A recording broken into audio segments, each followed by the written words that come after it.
Alright, so decided to do a quick comparison. This is a standard vlogging setup.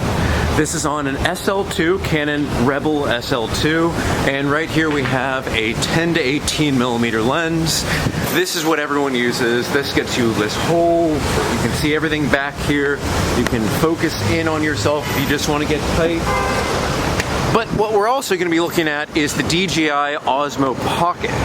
So this is something you either have to carry on a strap, or you can get it, like as I do, on a little harness that you can put on your belt, and that's great.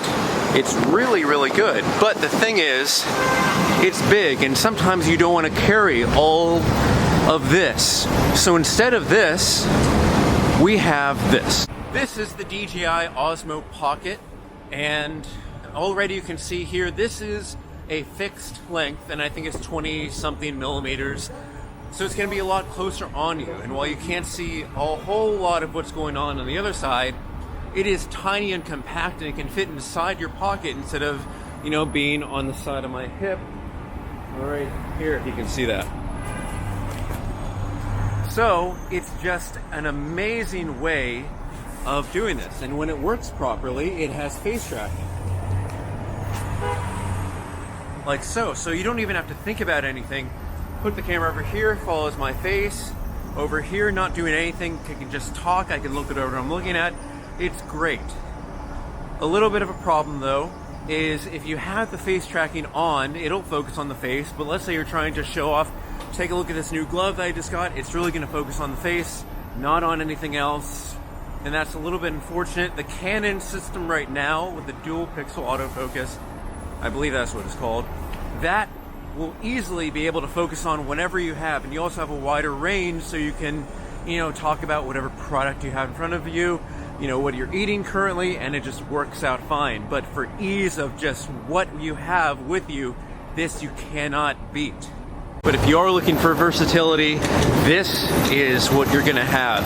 It's always gonna be bigger, and sometimes you won't have the SL2, which is the smallest body, on a DSLR camera, you know, for the current generation, because there's the SL1 that is a little bit smaller.